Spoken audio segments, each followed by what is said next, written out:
Okay, start of the second video. This is Ryan's second run. This is the speed plot. Um, and so let's overlay the first run. And you definitely can see where he gained some speed. So let's put the track up so we can put this in context. So definitely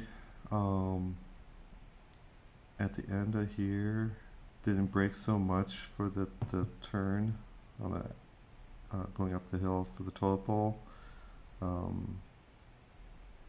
Did that much better. Going up the hill, much better because he didn't brake for it. Coming around the toilet bowl, braking was exactly the same, pretty much. Going around the toilet bowl, slightly faster. And but he didn't really get on the gas any earlier. Setting up for the first chicane, a little bit better. Didn't brake so much for. Remember, I was saying he broke before going up the hill. Something is going on there. We'll have to look there, but he didn't brake as much, at least, and carried up much more speed up the hill for the Z chicane. Did the Z chicane pretty much exactly the same speed wise. Exited and going down the asphalt, approaching the concrete a little bit better.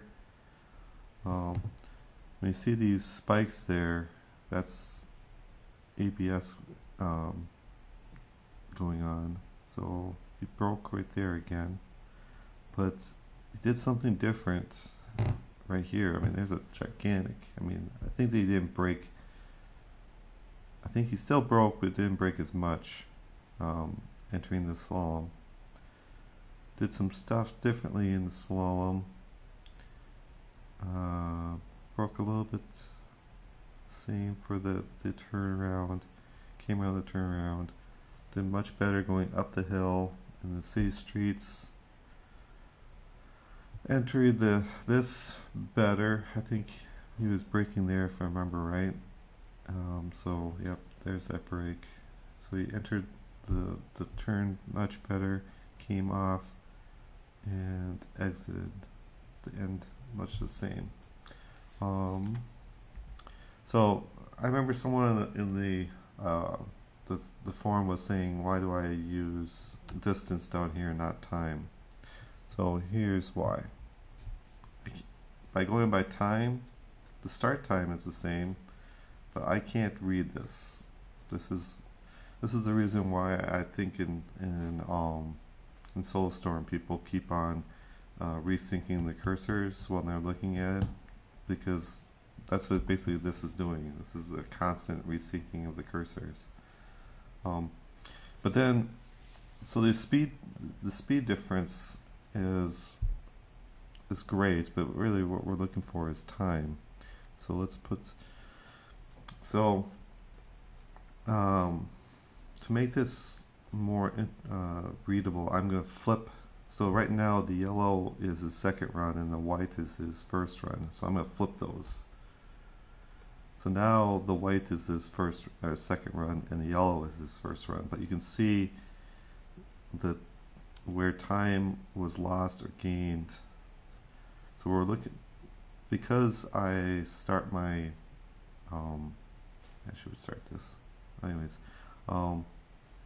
because I start the time, this is education, so, but anyways, because I start my lap not at the timing lights, but at the first movement of the front tires, that's why this big shift is. So, but what we're really looking for is where the slope is drastic. Okay, so overall this first half he's constantly faster or losing time versus his first run. Let's see here. So see how this big slope right here, see where the speed changes. So instead of looking at all this speed stuff, I, between runs, look at the time variance, because it basically um, gets to the point faster. So I'm looking right there, I'm looking right there, and overall he's much better. Probably because it's the second run and I'm not in the car. But you can see the slope, you can see the speed difference. So Solar Storm people look at, I think they look at the speed differences. I'm looking at time differences. It's just, I think it gets to the point faster.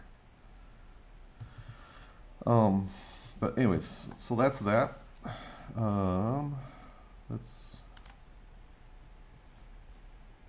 Let me make sure. This and flip these around again. Okay. Look at the video. So obviously this is the second run. I'm in the car, or first run. I'm in the car. This is the second run. It's always the primary and then overlay whenever you're looking at two videos. So let's go over here and let's just watch the video.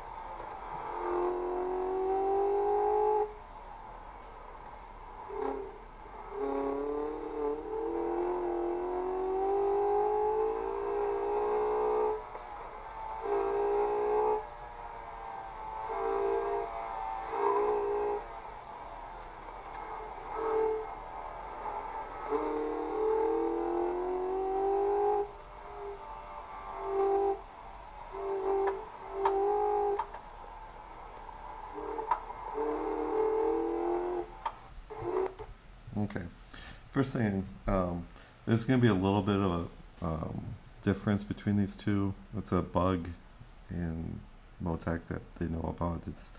There's syncing the video to the data. There's a shifting, and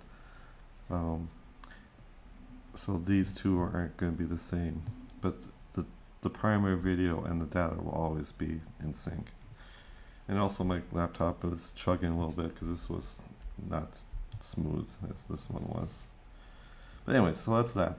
So let's go look at,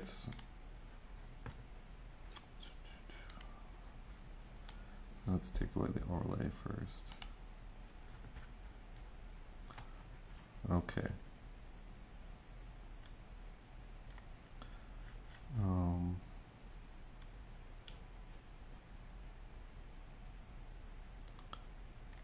So this is going to get really messy because when I overlay two maps, oops.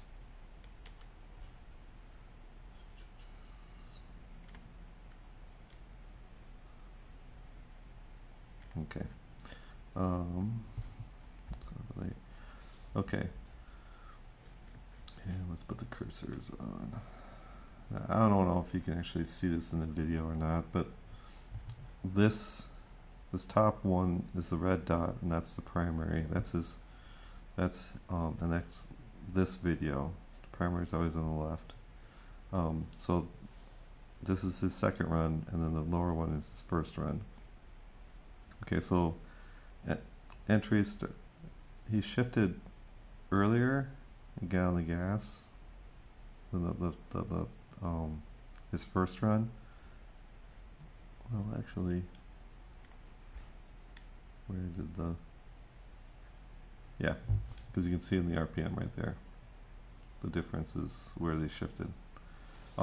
So with this thing, the first run is always the white trace, so the white traces, and the second run is going to be the colored ones. But anyway, so looking at the beginning, did well.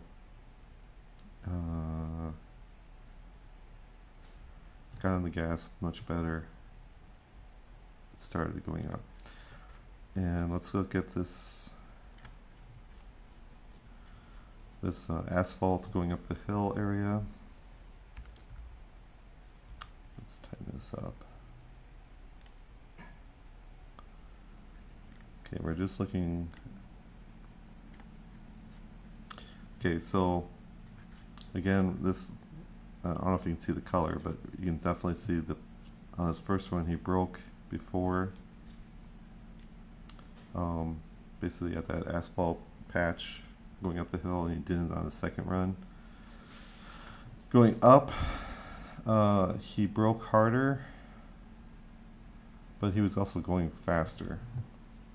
So, and the corner entry speed is dead enough the same. Let me turn, yeah. So he gained speed there,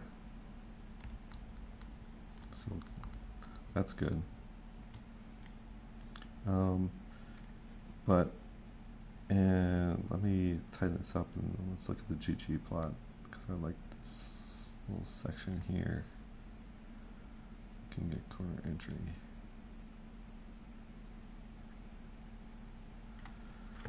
Okay. Now, if you notice, the colored line looks much more like an apple. See how that's all that area he got into versus the strawberry of his first run, the white line. That's what we want to see. He trail braked in corner entry much better on his second run. Okay. But he also on his second run, see how this goes out and then vertical, and out and then around.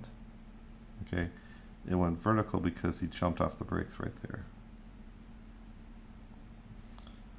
So it's better, but there's still room for improvement. I just love this corner for practicing corner entry, because you're going up a hill and it's a nice entry, and that's a nice point for braking. But that's where I practice my trail braking and corner entry. Throttle application is about the same. Let's move over this. So the inner track is his first run, and his outer track is his second run. Remember I was saying I wanted to see where the point. Let's shift this over. Open it up a little bit. I wanted to see him getting on the gas. See, let's look on the video. So it's coming around the corner. Okay, coming around. And that is where he gets on the full gas. I would like to see him be tighter, because if you look at the car placement, let's go back a little bit.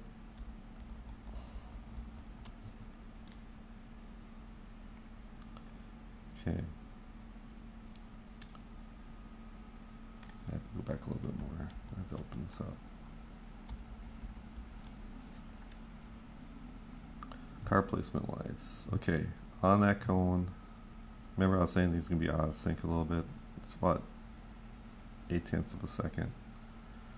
So he's on the entrance to the 12 volt, he's on the same cone. He's nice and tight. Okay. This one he's off. Let's look on this one. It's tighter. It's off this one. Tighter on this one. But I still think once he's going around this cone, I think he can get on the gas. I want to see the gas right there. Because, shift this over a little bit more. Because that cone is, you got time between the exit of this corner and the entrance to the chicane. So let's see if he, throughout the day, does that better. But anyways, let's keep on going. Yeah, I'm gonna turn this light down. Okay.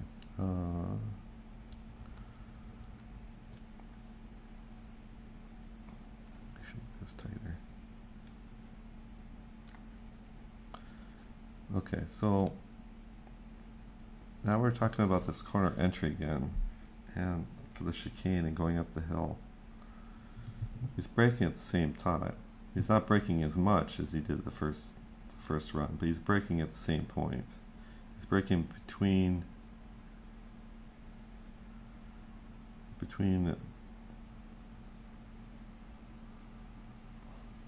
so again, I would say you need to shift this braking point back here and then accelerate up the hill instead of braking and then going up the hill. But again, he did better on his second run because look what the LG is. It's going vertical earlier, but still I think it'd be better. Looking at the GG plot, it's pretty much the same. So the tires are seeing basically the same loading, that kind of stuff. But anyways, so let's continue on.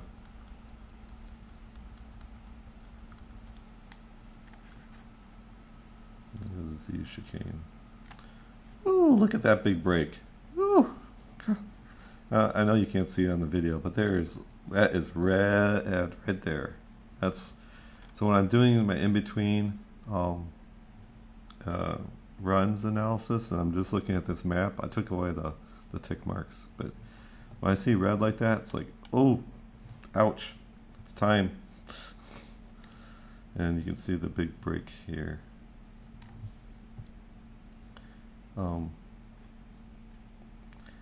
And did he need to do that? He was 5 kilometers faster between the first run and the second run, right before the braking point, which is no 2 miles an hour. So he did not need to do that big brake.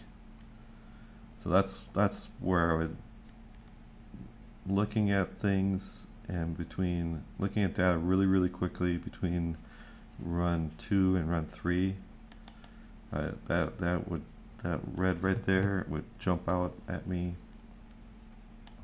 Okay, so let's continue on. Oh, here, this is actually, let me tighten this up a little bit. So GG plot.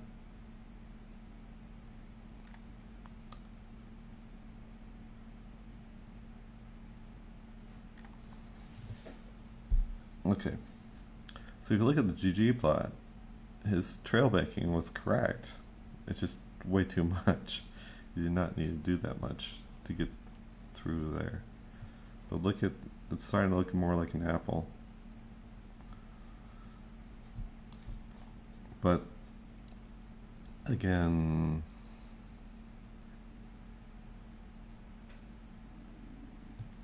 yeah, okay, that's good enough. Let's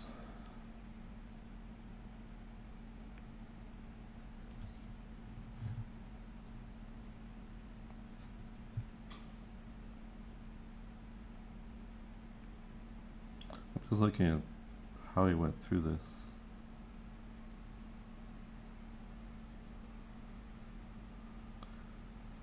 I think the reason why Ryan jumped on the brake that much is because I wasn't in the car. I think he thought he was faster than he actually was, and he needed to brake harder for that second run.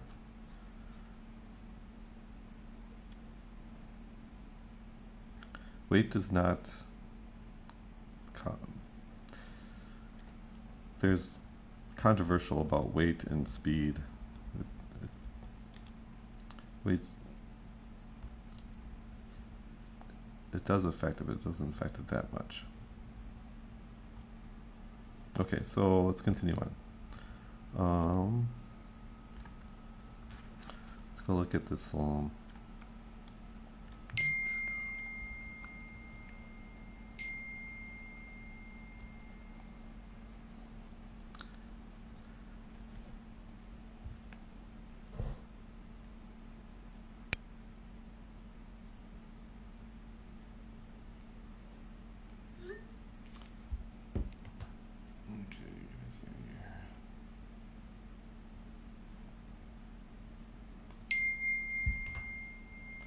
Okay. And we're going down the Psalm.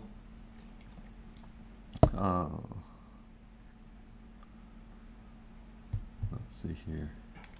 We wanted to see about this. So he broke again. He didn't break as long. Oh, look at that! What's that, Ryan? Let's look what's going on here. Okay, so normally I would just look at these colors and I can see the blue here. You probably can't because it's highlighted, but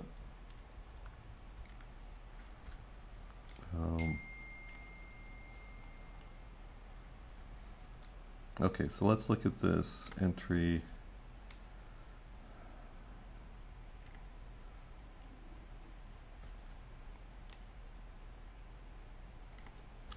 I just want to kind of put this into context with the video.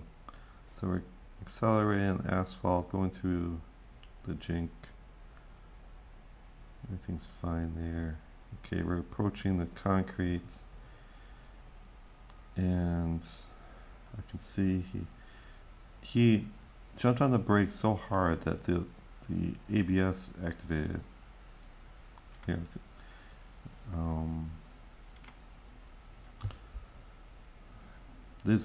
These are the individual wheel speeds, but I don't know if you can see right here, the right front started locking up and released from the ABS, and then after that happened, then the right rear and the left rear also locked up a little bit, and then the right rear again. Just inside baseball stuff. But let's see here. Okay, so he jumped on the brakes just going into the concrete,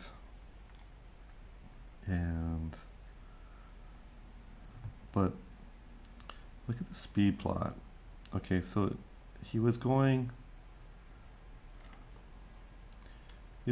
basically at the entrance of the concrete. He was going 96 kilometers per hour. Okay, he jumps on the brakes, goes down to 88 kilometers per hour as he's entering the Psalm. Okay, but then he jumps on the brakes, then immediately gets back on the gas. I think he's like realizing I made a mistake again. But so this braking area does not need to be there, because he gets,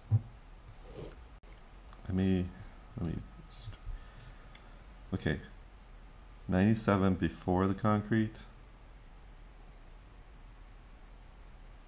96 at the entrance of this right here. So just instead of getting on this brake, just coast through this. You don't want to accelerate anymore, but you just want to coast through it. And actually coasting will even out the chassis. And going through this little section right here where the double cones, the chassis is fully loaded up and the bushings are starting to oscillate.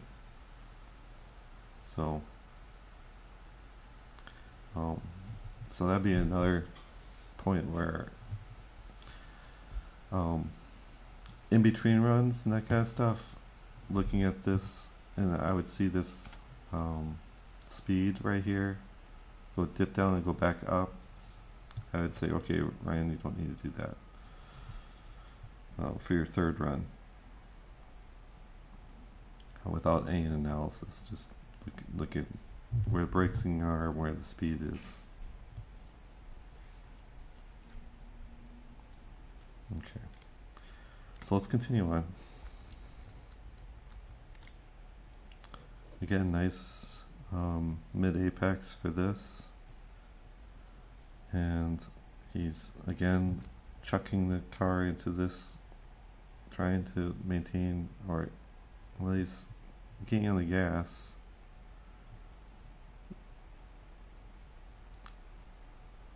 After the double cone, he gets on the gas a little bit just to maintain speed through the slalom. Gets off the gas as he's going around. Okay, that's nicely coordinated. And he chucks it into around this. You can chuck it because you can see the bushings oscillate. And so that's fine. Everything's good there. And then, oops. Okay. And then he's got this braking area again. He's jamming on the brakes, and then he's jamming on the brakes off. So we want to jam on the brakes, that's good, but trail off them. And I'm going to highlight just this little area. And I'm actually going to take the overlay off. Okay, so lateral, we're straightening out, we're jamming on the brakes. You know, we got 0.8s, you know, almost 0.8 G of negative. And you can see over here we're in context. Okay, so we're jamming on the brakes, and then we're jumping off them. When we jump off them, this line goes vertical, and we want to trail brake through this corner here and fill in this whole area. This is all missed opportunity right here. Okay, so trail brake through this corner. I know this asphalt's not the greatest, but it's not terrible. Okay, so, and that's showing right there. I mean, this line and that line shows the same exact thing. But I just like using this because when you're mixing two different G's, it's easier to see it here than here. Okay, so going through there, going up. As he passes the cone, he's getting back on the, he's accelerating up. So did a nice job accelerating up the hill. Okay, let's look at what does he. So let me make this bigger and shift it over a little bit. Okay, so he's going up the hill, full gas, and then he's setting up for this corner, and he sees that he's good, got a good placements, so he can apply the gas again. Gives a stab of the gas just to maintain speed, and then does a nice chucking, or I mean not chucking, but this,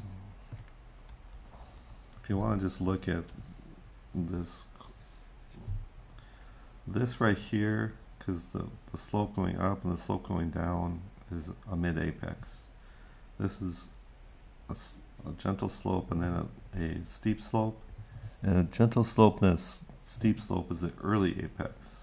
So he's early apexing this corner.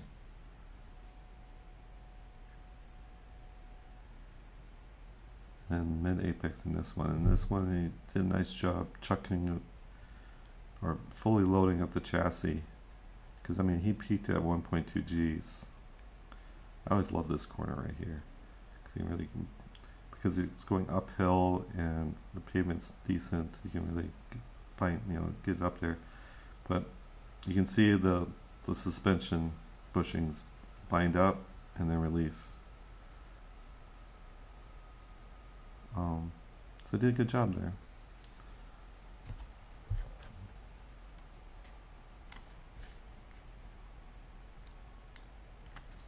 And then just a quick jink, which is right there.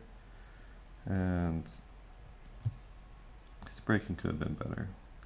Hesitant on the brakes, and then as soon as he sees that he can make the corner, he jumps off them. So I'd rather see him jump off them, and then I'd like to see this flipped, basically. But did well, and then yeah, just stab of the gas, trying to maintain speed. But the stab of the gas actually also kind of disrupts your. That stab of the gas is causing all this.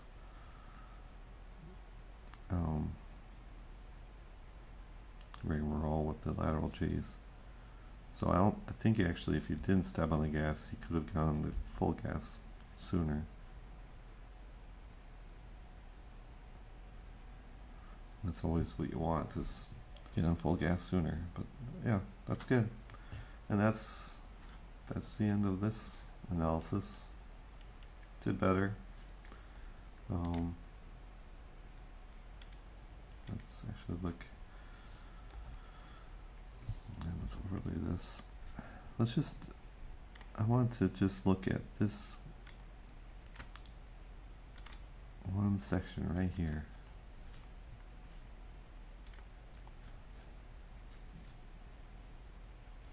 Okay. So this speed variance right here, we're seeing right here. I mean, he went from 1 point. So this speed variance is worth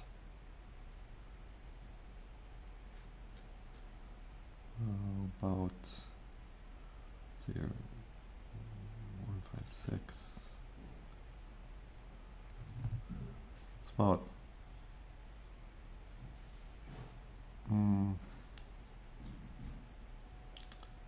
1.2 or 12 hundredths, or 0.12 seconds, that one little section. So let's go back and look. This difference in braking is worth 1.2 seconds, but then he loses it because he broke again right there.